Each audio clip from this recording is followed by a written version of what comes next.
अस्सलाम वालेकुम, जय हिंद, जय उत्तर प्रदेश में रियाज अहमद उत्तर प्रदेश से आप देख रहे हैं हमारा खास शो बातें दुनिया की। इस शो में हम आपको दिखाएंगे ईरान ने अपनी मिसाइल का दिखाया दम। दो इंटरसेप्टरों को चीरती हुई मिसाइल पहुंची सीधी अपनी मंजिल।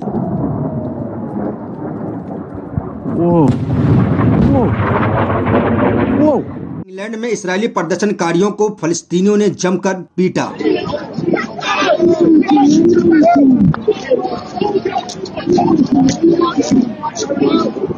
लेबनान में जंग का नया मोर्चा, आईडीएफ ने शुरू किया ग्राउंड ऑपरेशन।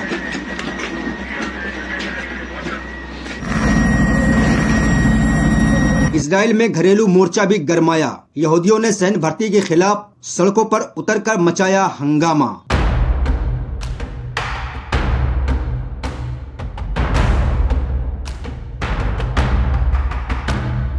हमारे पास ऐसे ऐसे हथियार जिसकी दुनिया ने कल्पना भी नहीं की होगी, ईरानी कमांडर का दावा। अमेरिका इजराइल का ईरान के बंदर अब्बास पर खतरनाक हमला, क्या हुआ नुकसान? अमेरिका ने ईरान के कौम में ड्रोन बनाने वाली फैक्ट्री पर किया भीषण हमला। इंग्लैंड भी कूदा अब जंग में, अरब सागर में तैनात की अपनी वार्स। आपने जो हेडलाइन सुनी, खबरें कहीं उससे ज्यादा होंगी और महत्वपूर्ण भी। इजराइल ने आज सुरक्षा परिषद में हड़कंप मचा। उनका कहना है कि ईरान ने प्रतिबंधित क्लस्टर बम का इस्तेमाल किया है, लेकिन भाई साहब ये मामला जितना ईरान का है उतना ही इजराइल के अपने हथियारों पर भी सवाल खड़े करता है, क्योंकि ये वही इजराइल है जो फलस्तीनी इलाकों में रोजाना क्लस्टर बम और व्हाइट फास्फोरस का इस्तेमाल करता है, और अभी लेबनान में व्हाइट फास्फोरस का इस्तेमाल कर रहा है। इसी हफ्ते उन्होंने लेबनान के बैरूत में सफेद फास्फोरस का इस्तेमाल किया। यानी एक तरफ खुद ईरान पर इल्जाम लगाना और दूसरी तरफ खुद इन्हीं हथियारों का फिलिस्तीन और लेबनान में इस्तेमाल करना। वाह भाई वाह, उल्टा चोर कोतवाल को डांटे। फिलहाल सुरक्षा परिषद में इस मामले पर गर्मा गर्म बहस जारी है। दूसरी तरफ जंग की दुनिया में एक नया मोड़ आ गया। ईरान ने अपने विज्ञान और ताकत का ऐसा जौहर दिखाया कि इजराइल के सबसे संवेदनशील ठिकानों में से एक डिमोना में हड़कंप मच गया। दरअसल रिपोर्ट के मुताबिक डिमोना में ऐसा हमला किया गया जिसने इजराइल के एयर डिफेंस के सिस्टम की ऐसी पोल खोली। बताया जा रहा है कि लगातार दो इंटरसेप्टर मिसाइलों को चकमा देते हुए टारगेट को सटीक निशाना बनाया गया। डिमोना सिर्फ एक शहर नहीं है, बल्कि इजराइल का परमाणु ठिकाना है। यहाँ पर यूरेनियम का बड़ा भंडार है और ये जगह इजराइल की डिफेंस स्ट्रेटेजी की आंख की तरह मानी जाती है। अगर यहाँ निशाना लगा है तो अंदाजा लगाया जा रहा है कि इजराइल को बहुत बड़ा नुकसान हुआ होगा। सुरक्षा विशेषज्ञों का कहना है कि हमला तकनीकी तौर पर इसलिए अहम है क्योंकि इसने दिखा दिया कि दुश्मन की मिसाइलें अब दुनिया की सबसे उन्नत एयर डिफेंस सिस्टम को भी भेद सकती हैं। अब हालात ये हैं कि इजराइल बुरी तरह फंस गया है। एक तरफ डिमोना जैसे अहम ठिकाने पर सवालिया निशान खड़ा हो गया, तो दूसरी तरफ ये सवाल उठ रहा है कि आखिर ये इंटरसेप्टर सिस्टम नाकाम क्यों रहा। हालांकि इजराइल की तरफ से अभी तक कोई ऑफिशियल बयान नहीं आया, लेकिन सूत्रों के मुताबिक हाई अलर्ट जारी कर दिया गया और इलाके में सुरक्षा के कड़े इंतजाम किए गए हैं। ये घटना पूरे इलाके में तनाव की एक नई लकीर खींच गई। देखना ये होगा कि अब इजराइल इस चुनौती का जवाब कैसे देता है। विश्लेषक मान रहे हैं कि ये घटना जंग के मैदान में न केवल एक रणनीतिक हमला है, बल्कि मानसिक रूप से भी एक बड़ा झटका है। फिलहाल सबकी निगाहें डिमोना और इजराइल की अगली चाल पर टिकी हैं। दूसरी तरफ इंग्लैंड में फलस्तीन के समर्थन में हो रहे प्रदर्शन ने एक नया रंग ले लिया। तस्वीरें और रिपोर्ट सामने आ रही। वहां इजराइल समर्थक फलस्तीन समर्थकों के शांतिपूर्ण प्रदर्शन में हंगामा खड़ी करने की कोशिश कर रहे थे, लेकिन उनकी ये सारी कोशिश उल्टी पड़ गई। दरअसल मामला यूं है कि इंग्लैंड की सड़कों पर जब फलस्तीन समर्थक रैलियां हो रही थी तो कुछ इजराइल समर्थकों ने माहौल खराब करने और झड़पें भड़काने की कोशिश की, लेकिन जो हुआ उनके लिए उल्टा साबित हुआ। बताया जा रहा है कि जैसे ही इन ज़ायनिस्टों ने माहौल खराब करने की कोशिश की, फलस्तीनी समर्थकों ने उन्हें मुंहतोड़ जवाब दिया। इतना ही नहीं, कुछ जगहों पर तो यहूदियों की खूब पिटाई भी हुई। मारपीट इतनी जोरदार थी कि वहां से उन्हें भागना पड़ा। सोशल मीडिया पर वायरल हो रही इन तस्वीरों और वीडियोस में साफ देखा जा सकता है कि कैसे फलस्तीनी समर्थकों ने अपने प्रदर्शन की जगह को किसी भी तरह की उकसावे की कार्रवाई से बचाने के लिए सख्ती बरती। ये घटना इंग्लैंड में फलस्तीन समर्थक मुहिम के बढ़ते असर को भी दिखाती है।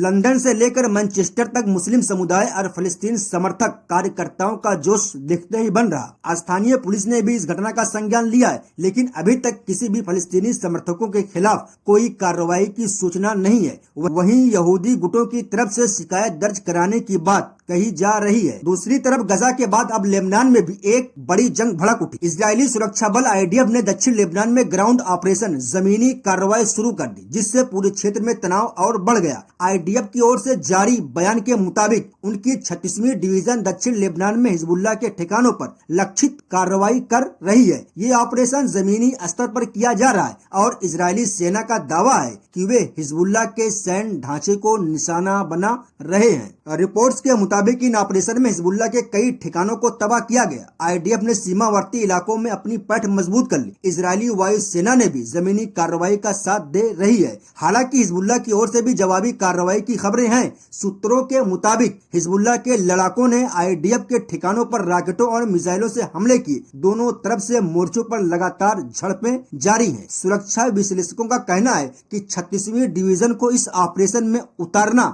ये दिखाता है कि इजराइल ये जंग अब सीमित हमलों तक सीमित नहीं रखना चाहता, बल्कि जमीनी स्तर पर हिजबुल्लाह की ताकत को खत्म करने की रणनीति पर काम कर रहा है। लेबनानी सरकार ने इस हमले पर गहरी चिंता जताई। वहीं ईरान समर्थित हिजबुल्लाह ने चेतावनी दी कि ये जंग अब नए सिरे से शुरू हो चुकी है और वे पूरी ताकत से मुकाबला करेंगे।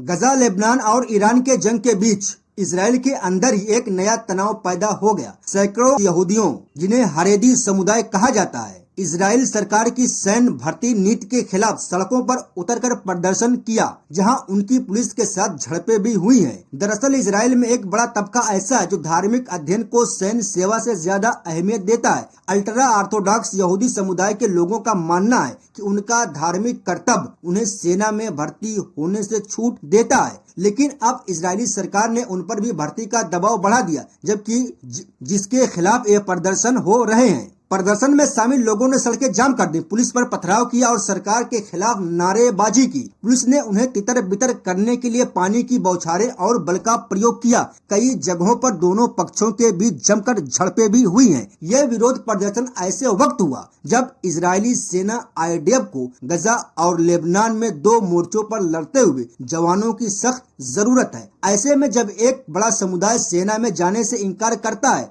तो सरकार के लिए बड़ी सिरदर्दी बन गया। रिपोर्ट्स के मुताबिक इन प्रदर्शन का आकार धीरे धीरे बढ़ रहा। धार्मिक नेता ने साफ कर दिया कि वे किसी भी कीमत पर अपने युवाओं को सेना में भेजने को तैयार नहीं है। विश्लेषकों का कहना है कि ये मामला अब सिर्फ सैन्य भर्ती का नहीं रहा, बल्कि इजराइल के अंदर धार्मिक और धर्मनिरपेक्षता के तबकों के बीच पुरानी खाई को और गहरा कर रहा है। ये घरेलू संकट ऐसे वक्त में सरकार के लिए बड़ी चुनौती बन गया जब बाहरी मोर्चों पर जंग पहले से जारी है। जंग के तीसरे साल में इजराइल के सामने सबसे बड़ी चुनौती अब अपने अंदर के इसी टकराव से है, जहां एक तरफ सेना को जवानों की जरूरत है, वहीं दूसरी तरफ अल्ट्रा ऑर्थोडॉक्स समुदाय धार्मिक आजादी के नाम पर सड़कों पर उतरा हुआ है। देखना ये होगा कि नेतन्याहू सरकार इस घरेलू मोर्चे पर कैसे संतुलन बनाती है। फिलहाल तनाव बढ़ता ही जा रहा है। दूसरी तरफ कब्जे वाले फलस्तीन इलाकों में रात का सन्नाटा ईरानी मिसाइलों की दहाड़ से चकनाचूर हो गया। आसमान में दहकती हुई मिसाइलों ने ऐसा मंजर पेश किया जैसे क़यामत का दिन आ गया। ये वो मंजर था जिसने पूरे क्षेत्र में हड़कंप मचा दिया। दरअसल ईरान ने अपनी जवाबी कार्रवाई के तहत ये हमले किए हैं। बताया जा रहा है कि दर्जनों मिसाइलें आसमान से बरसी, जिनमें से कई ने इजरायली रक्षा प्रणाली आयरन डोम को चकमा देते हुए अपने निशाने पर सटीक वार किए। चश्मदीदों ने बताया कि आसमान में एक के बाद एक मिसाइलों की रोशनी देखी गई, जिसके बाद जमीन पर जबरदस्त धमाके हुए। हमने कभी ऐसा मंजर नहीं देखा। पूरा आसमान आग का गोला बन गया। हमें ऐसा लगा जैसे क़यामत आ गई। ईरानी सेना IRGC ने इस हमले की जिम्मेदारी लेते हुए कहा कि ये उनके कमांडरों की शहादत और हालिया इजरायली हमलों का जवाब है। उन्होंने साफ किया कि अगर कोई जवाबी कार्रवाई की गई तो अगला हमला और भी जबरदस्त होगा। इजरायली रक्षा बल IDF ने हमले की पुष्टि की, लेकिन उनका कहना है कि उन्हें ज्यादातर मिसाइलों को इंटरसेप्ट कर लिया। हालांकि सोशल मीडिया पर वायरल हो रहे वीडियोस में साफ देखा जा सकता है कि कई मिसाइलें बिना किसी रोक टोक के अपने टारगेट तक पहुंच गई। इन हमलों के बाद पूरे कब्जे वाले इलाकों में सायरन बज उठे। लाखों लोग बंकरों और सुरक्षित जगहों की तरफ भागे। तेल अबीब, हाइफा और कुछ में जबरदस्त अफरा तफरी मच गई। बेन गुरियन एयरपोर्ट को तुरंत बंद कर दिया गया और सभी उड़ानें रद्द कर दी गई। ये हमला ऐसे वक्त में हुआ है जब इसराइल पहले से ही गजा और लेबनान में 2 मोर्चे पर जंग लड़ रहा और ईरान के सीधे हमले ने इस जंग को पूरे क्षेत्रीय युद्ध में बदलने की तरफ ले जाता है। जंग के बादल गरज रहे हैं, मिसाइलें दहाड़ रही और अब ईरान ने अपने कमांडर की जुबानी ऐसा बयान दिया जिसने पूरे क्षेत्र में हड़कंप मचा दिया। IRGC के एक वरिष्ठ कमांडर ने धमाकेदार अंदाज में कहा, हमारी असली ताकत का अंदाजा ही नहीं, हमारे पास ऐसी चीजें हैं जो दुनिया ने कल्पना भी नहीं की होगी। हमने क्या तैयार कर रखा है ये उनकी सोच से भी बाहर है। ये बयान ऐसे वक्त आया जब ईरान ने हाल ही में कब्जे वाले इलाकों पर जबरदस्त मिसाइल हमले किए हैं। अब इस बयान के बाद साफ हो गया कि ईरान अभी और आगे जाने के लिए पूरी तरह तैयार है और जो खुद को दुनिया की सबसे ताकतवर सेना कहते हैं वो आज दूसरों से मदद ले रहे हैं। ये उनकी असली ताकत है या भिखारी की औकात? ये तंज सीधे इसराइल और उनके सहयोगियों पर था। दरअसल हाल के हमलों के दौरान इसराइल को अमेरिका, ब्रिटेन और जॉर्डन जैसे देशों से अपने एयर डिफेंस सिस्टम को मजबूत करने में मदद लेनी पड़ी। ईरानी कमांडर ने इसी तरफ इशारा किया। सूत्रों के मुताबिक ईरानी कमांडर के इस बयान के पीछे एक बड़ा मैसेज है। अगर इसराइल ने कोई और जवाबी कार्रवाई की तो ईरान अब तक इस्तेमाल न की गई तकनीक और हथियारों से हमला करेगा। ईरानी कमांडर के शब्दों में, हमने अभी अपना हाथ नहीं खोला, अभी तो सिर्फ चेतावनी थी, असली तूफान अभी बाकी है। ये बयान ईरान के अंदर भी जोश और उत्साह की लहर लेकर आया। तेहरान की सड़कों पर लोगों ने जश्न मनाया और नारे लगाए। वहीं इजराइल की तरफ से अभी इस बयान पर कोई आधिकारिक प्रतिक्रिया नहीं आई है। वहीं सुरक्षा विश्लेषकों का कहना है कि ये बयान जंग की आग को और भड़काने वाला है। अमेरिका ने ईरान को चेतावनी दी है कि अगर उसने कोई और हमला किया तो अमेरिकी सेना सीधे हस्तक्षेप करेगी। लेकिन ईरानी कमांडर ने इस चेतावनी को भी नजरअंदाज करते हुए कहा, अमेरिका भी अगर समझदारी से काम नहीं लेगा तो उसके ठिकाने भी हमारे निशाने से दूर नहीं है। हमारी मिसाइलें पूरे क्षेत्र को अपनी जद में ले चुकी हैं। ये सिर्फ एक बयान नहीं है, ये एक वार थ्रेड है, ये एक अल्टीमेटम है, ये उस जंग का ऐलान है जो अब शब्दों से आगे बढ़कर मिसाइलों की जुबान पर आ चुका है। ईरान कह रहा कि उसने अभी अपना असली हथियार नहीं दिखाया और जो खुद को सबसे ताकतवर समझते हैं वो आज मदद के लिए तरस रहे हैं। जंग के मैदान में अब मीडिया भी निशाना बन रहा। ईरान के बंदर अब्बास शहर में एक रेडियो स्टेशन पर अमेरिका और इजराइल की संयुक्त हमले में एक व्यक्ति की मौत हो गई। ये हमला उस वक्त किया गया जब स्टेशन पर प्रसारण जारी था। ये हमला जंग के नियमों को ताक पर रखकर किया गया। जिनेवा कन्वेंशन और अंतर्राष्ट्रीय मानवीय कानून के तहत मीडिया संस्थानों और उपकरणों को नागरिक संपत्ति का दर्जा प्राप्त है। उन पर हमला करना युद्ध के अपराध की श्रेणी में आता है। ईरानी अधिकारियों ने इस हमले को आतंकवादी कृत्य करार दिया और कहा कि वे इस मामले को अंतर्राष्ट्रीय मंचों पर उठाएंगे। ईरान के विदेश मंत्रालय ने एक बयान में कहा, मीडिया पर हमला सिर्फ ईरान पर हमला नहीं है बल्कि सच्चाई और अभिव्यक्ति की आजादी पर हमला है। अमेरिका और इजराइल इस कायराना हरकत के जवाबदेह होंगे। इस घटना ने एक बार फिर ये सवाल खड़ा कर दिया, क्या जंग में मीडिया को भी निशाना बनाया जा सकता है? अंतर्राष्ट्रीय संगठनों ने इस हमले की निंदा की। रिपोर्ट्स विदाउट बॉर्डर्स RSF ने कहा कि ये हमला प्रेस की आजादी पर सीधा हमला है और इसकी अंतर्राष्ट्रीय जांच होनी चाहिए। वहीं अमेरिका और इजराइल की ओर से अभी तक इस हमले पर कोई आधिकारिक बयान नहीं आया है, लेकिन सूत्रों का कहना है कि हमला ईरान के प्रचार तंत्र को निशाना बनाने के लिए किया गया था, क्योंकि ये रेडियो स्टेशन पूरे क्षेत्र में ईरान की बात पहुंचाता है। अमेरिकी सेना ने ईरान के खिलाफ अपनी सैन्य कार्रवाई को एक और बड़ा मोड़ देते हुए कुम प्रांत में स्थित एक अहम टरबाइन इंजन उत्पादन संयंत्र पर हमला कर दिया। ये वही फैक्ट्री थी जहां ईरान के Islamic revolutionary guard corps IRGC के लिए ड्रोन और विमान के पुर्जे बनाए जाते हैं। अमेरिकी सेंट्रल कमांड सेंटकॉम ने सोशल मीडिया प्लेटफॉर्म एक्स पर इस हमले की पुष्टि करते हुए एक धमाकेदार बयान जारी किया। सेंटकॉम ने लिखा,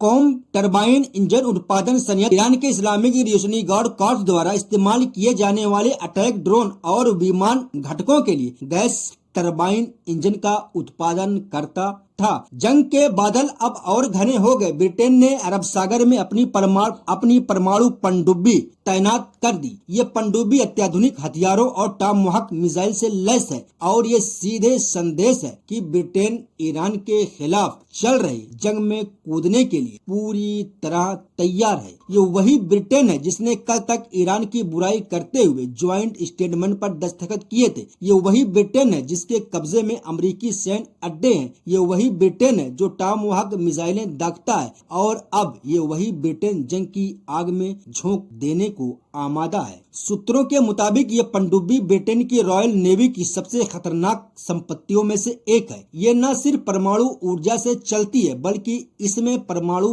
हथियार ले जाने की क्षमता भी है।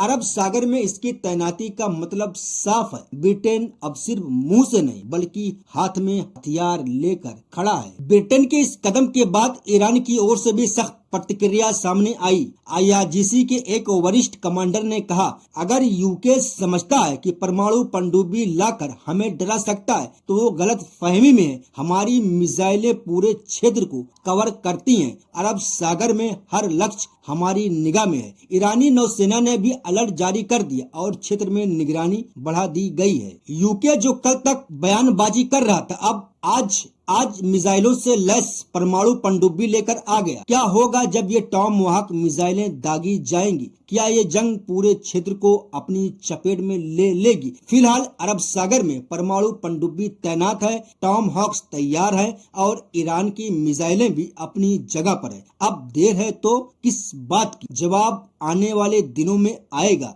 और जवाब आसमान से बरसेगा या समुंदर से, ये वक्त ही बताएगा। इसी के साथ इस वीडियो को यही खत्म करते, मिलते हैं अगली वीडियो में। तब तक अपना ख्याल रखिएगा। अस्सलामु अलैकुम रहमतुल्लाहि।